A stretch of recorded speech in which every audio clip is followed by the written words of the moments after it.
The House and the President can't come together, find common ground on a spending bill.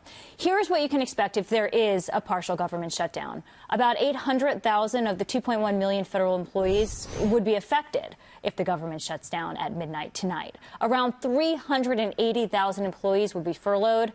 Another 420,000 would be what they call accepted from furloughs and deemed essential employees. They'd work and they'd get paid later for that work.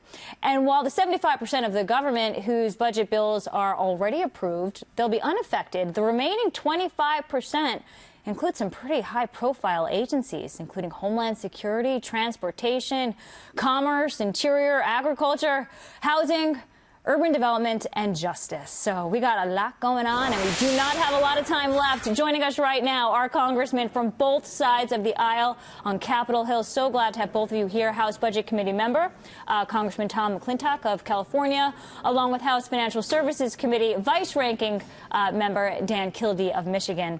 Congressman, thank you for coming on. Thank you. I want to start with you, Congressman McClintock.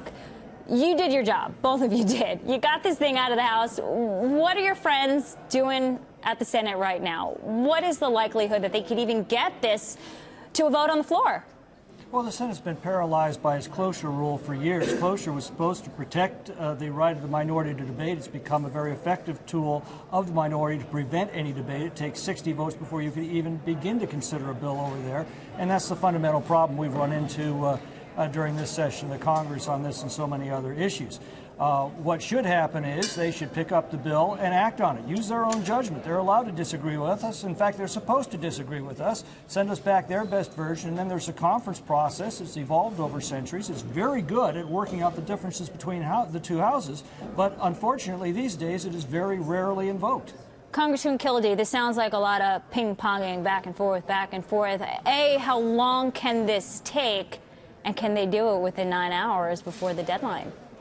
Well, it shouldn't take this long, and we shouldn't wait until the government is about to close to take on these tough issues. And while I may disagree with my colleague, Mr. McClintock, on some of the substantive issues, I absolutely agree with him on process. There is a way for the House and Senate to reconcile its differences. The Senate should take up legislation. In fact, they did. They passed legislation and sent it over to the House. The House passed legislation that differed substantially. So we're already at that impasse where we have a House and Senate passed version that do different things.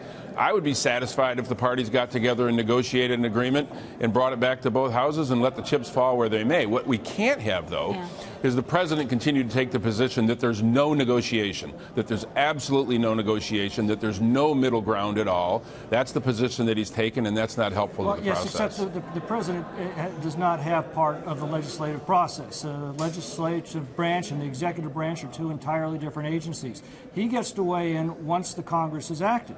Right now, the ball's in our court. We're supposed to act, and the problem is we haven't because we're not following our own procedures. I think what's the appetite right now to invoke the nuclear option here and just get this through with the majority? Well, I suggested that 2 years ago. I suggested that a couple weeks after the election, I came to the House floor and warned that the single greatest impediment to the success of the 115th Congress and the 45th President was the Senate's cloture rule. They could have reformed it then. They did it for Supreme Court justices. That's the only way that we got Neil Gorsuch and Brett Kavanaugh confirmed. But they have stubbornly refused to do it on all other matters, and that has caused an enormous number of problems, this being only the latest of them. But I'd imagine, Congressman Kildee, that the reluctance to use the nuclear option here is that it could backfire, so they try to not use it on policy. Is that accurate? That's been the case. But I agree with Mr. McClintock that I think there's space for a real conversation about how the Senate rules can sometimes impede progress. But let's be clear. The reason the Senate is not moving forward on this now is not because of the cloture rule.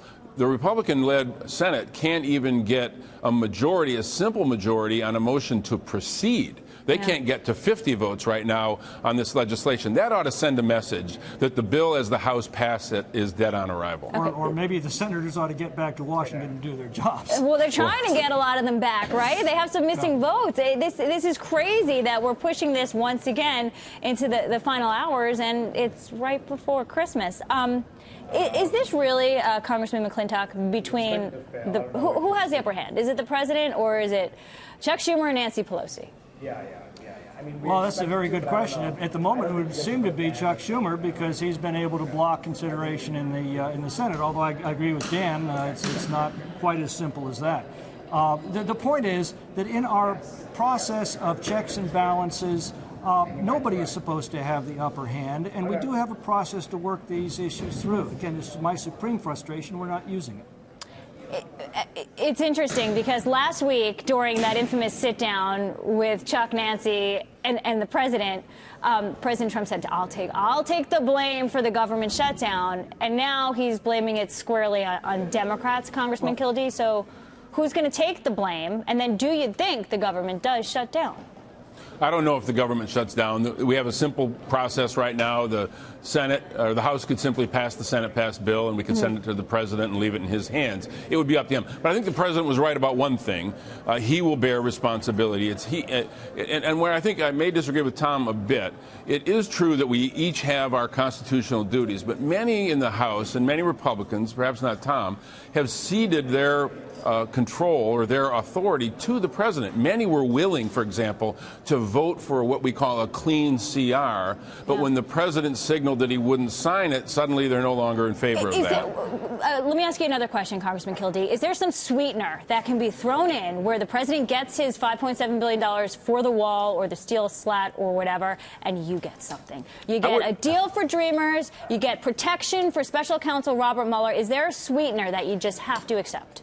I wouldn't throw protection for Robert Mueller into that mix because I think if there is something on border security, which makes sense, not 7th century technology, but a 21st century version of that, and we can also look at the other problems we see in immigration, dealing with DACA, dealing with some of the problems we have with the necessary guest workers it takes to fill the needs that we have in this country. In other words, doing comprehensive immigration reform, then I think we could come to an agreement. All right. Well, Congressman, thank you so much.